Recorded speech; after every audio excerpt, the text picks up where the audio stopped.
The Salem Witch Trials, a history of accusation, fear, and injustice.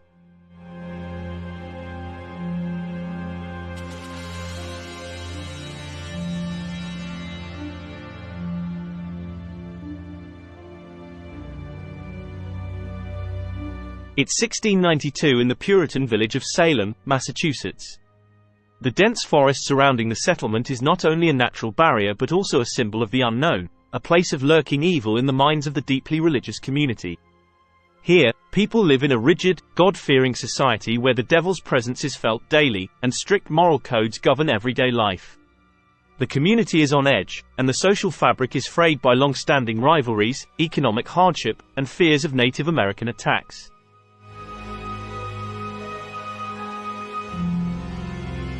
New England is a place of shifting allegiances, fraught with fears of Native American raids, political instability, and economic hardship. In Salem Village, tensions simmer between neighbors and within families over property disputes, religious divisions, and the pressures of a failing economy. The town itself is divided between the wealthier Salem town and the more rural Salem Village, where land disputes and old grudges add fuel to the fire. These tensions create fertile ground for suspicion and distrust.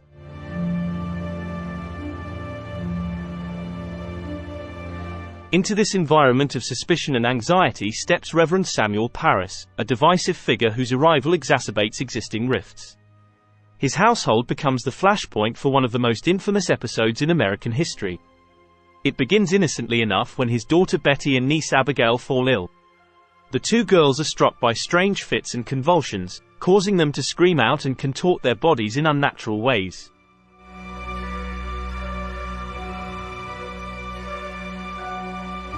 Soon, other girls in the village begin to exhibit similar symptoms, including Ann Putnam Jr., Mercy Lewis, and Mary Walcott. They writhe on the ground, bark like dogs, and claim to see terrifying apparitions.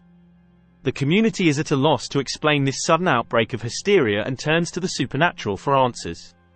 They believe that the devil himself has come to Salem, and the search for scapegoats begins.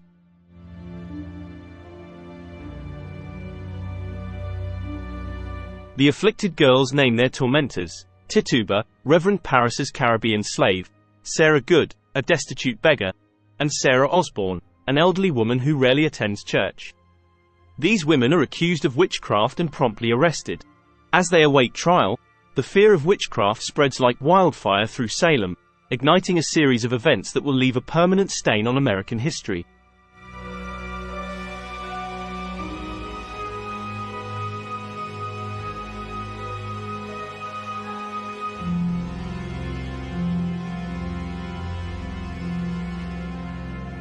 The Accusers and the Accused.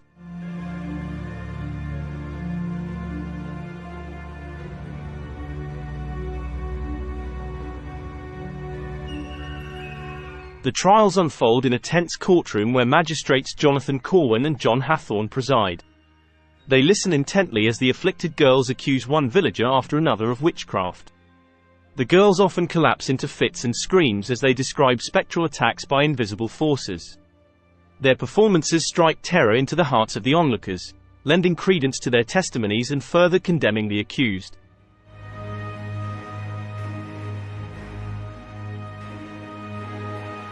Reverend Parris stirs the pot with fiery sermons that condemn witchcraft and call for divine retribution against the devil's followers.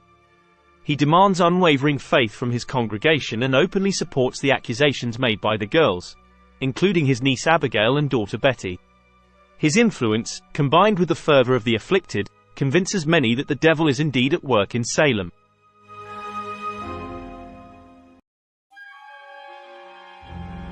The accused witches are given little chance to defend themselves. Evidence used against them includes spectral evidence, where the afflicted claim to see the specters or spirits of the accused attacking them. Other forms of evidence include confessions extracted under duress and so-called witch marks discovered on the bodies of the accused. Those who confess to witchcraft are promised leniency, but those who maintain their innocence face almost certain death.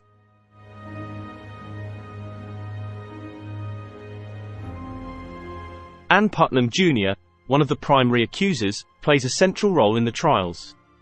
Her family holds long-standing grudges against many of the accused, and her accusations often align with her family's interests. Mercy Lewis and Abigail Williams also become prominent accusers, weaving a web of hysteria that entraps even the most respected members of the community.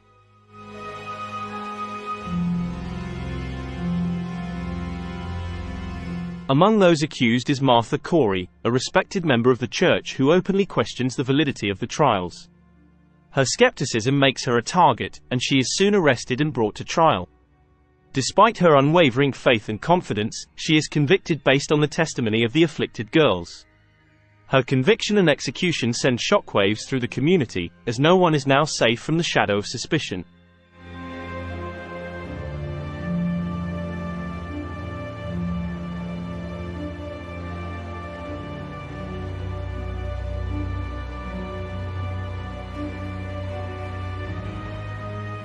The role of fear and superstition.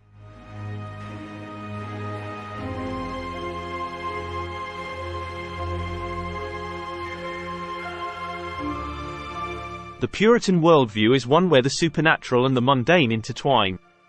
The devil is believed to be an active presence, constantly seeking to lead good Christians astray.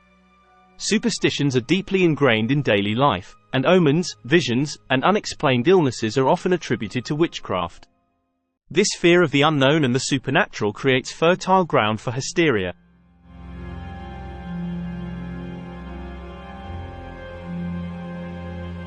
Recent wars with Native American tribes have also heightened fears. Many of the afflicted girls are orphans who have lost family members in these conflicts. Mercy Lewis, for instance, witnessed the killing of her parents during an attack by the Wabanaki tribe. Such traumatic experiences may have contributed to the panic that fueled their accusations.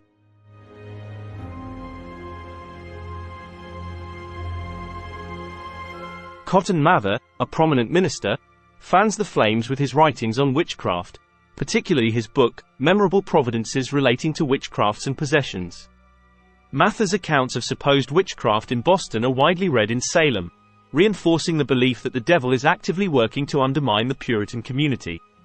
His influence legitimizes the fear and superstition that pervades the trials.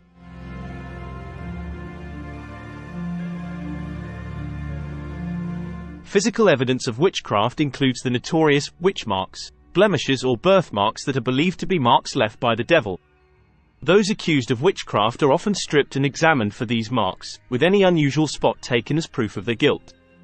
The fear of witches is so intense that even mundane physical traits become instruments of condemnation.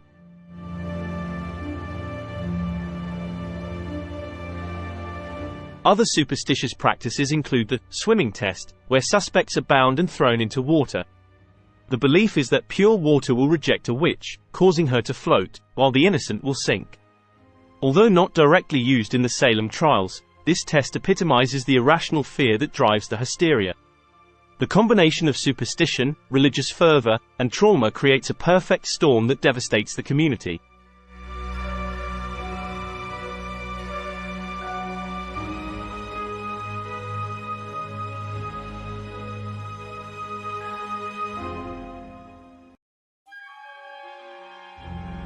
The trials and their methods.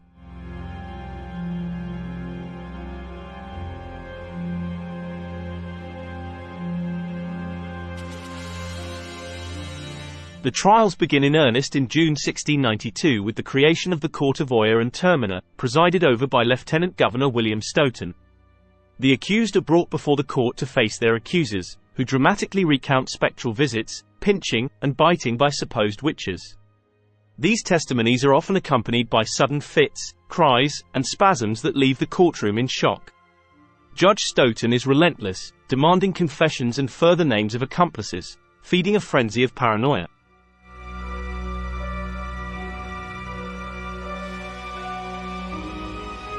Central to the trials are the questionable evidentiary practices, like the touch test, where an afflicted girl would fall calm upon contact with her tormentor. Spectral evidence, or testimony that the spirit of the accused appeared to a witness, is also widely accepted. The afflicted girls writhe in apparent agony on the stand, pointing to invisible spirits and naming those supposedly responsible. Despite the lack of physical evidence, these dramatic displays sway the court, leading to a cascade of guilty verdicts.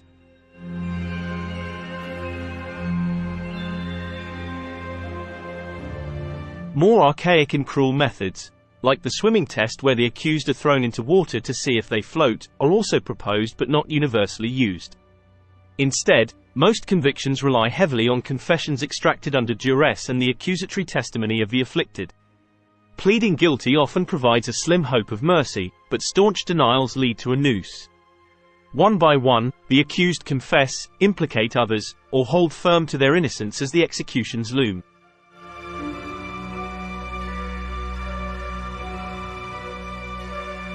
Gallows Hill, the site of the infamous hangings, becomes a grim spectacle for the public. 19 men and women are hanged over the course of several months, and an 80-year-old man, Giles Corey, is pressed to death for refusing to plead. The executions are public, with crowds gathering to witness the grim rituals unfold. Despite pleas for mercy from some corners, the hysteria only grows, further darkening the shadow over Salem.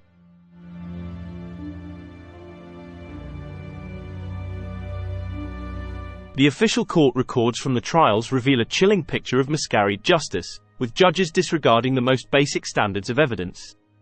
The fervor of the accusers and the authoritative weight of spectral evidence make defense nearly impossible. By October 1692, Governor Phipps intervenes to dissolve the Court of Oyer and Terminer, but not before 20 people have been executed and dozens more imprisoned.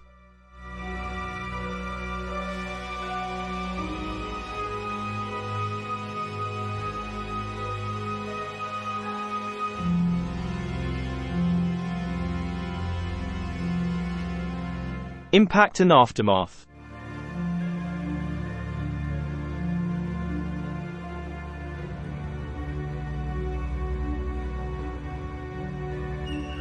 As the trials come to an end, the community is left to grapple with the aftermath of its hysteria.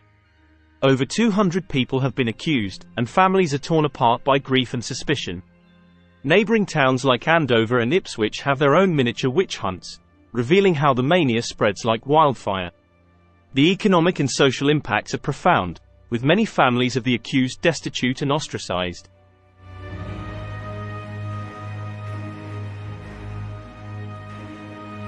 Governor Phipps' intervention brings an end to the trials, and he establishes the Superior Court of Judicature to replace the discredited Court of Oyer and Terminer.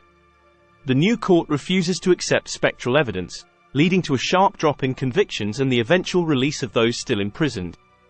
In 1693, the remaining accused are pardoned, but the damage to Salem's reputation is already done.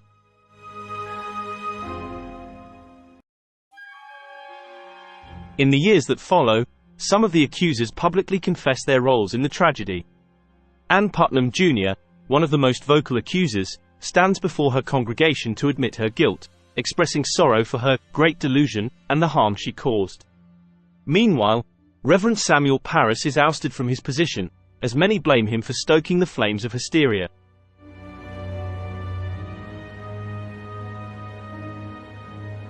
The Salem Witch Trials also prompt a re-evaluation of legal standards and practices in Massachusetts. The General Court orders a day of fasting and soul-searching for the tragedy, and by 1702, the trials are formally declared unlawful. In 1711, restitution is made to the families of the accused, though the amounts are symbolic at best. The tragic legacy of the trials lingers in the American consciousness, a stark reminder of the dangers of mass hysteria.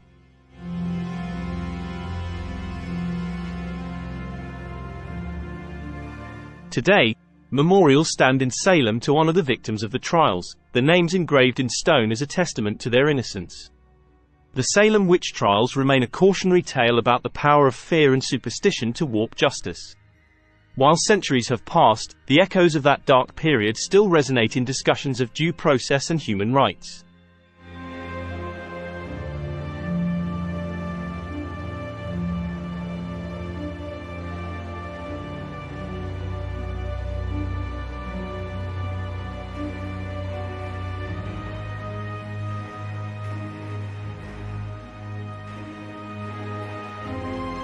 Modern-day Salem embraces its identity as a city shaped by the trials, with tourists flocking to the Witch Museum, the Witch House, and other historical sites.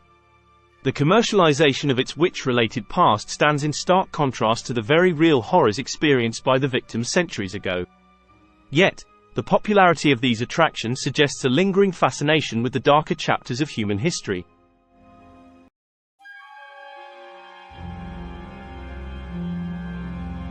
Historians continue to study the Salem Witch Trials, analyzing them as a product of their time while drawing parallels to modern instances of mass hysteria. From McCarthyism to the Satanic Panic of the 1980s, the trials serve as a reminder of how fear can undermine justice. Pop culture, meanwhile, continues to mythologize and reimagine the events through books, films, and TV shows, blending fiction with historical fact.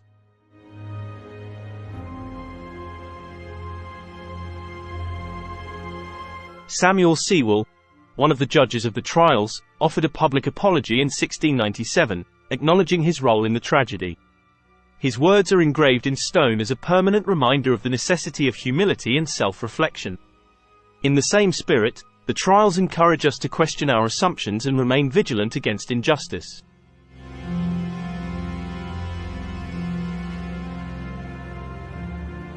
As visitors pause at the memorial, the engraved names of the victims remind us of the fragility of justice in the face of mass hysteria. Their stories are not just historical curiosities but living lessons about the importance of due process, reason, and the courage to speak up against fear.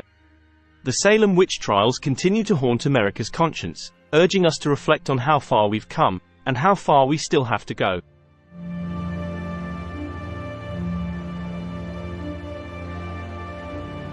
Perhaps the greatest lesson of the Salem Witch Trials is summed up in the words of Judge Sewall himself. We must humble ourselves before God, acknowledging that He alone is righteous and just, and we are but erring mortals. Even in our most enlightened moments, we must be mindful of the dangers that arise when fear overshadows truth and humanity.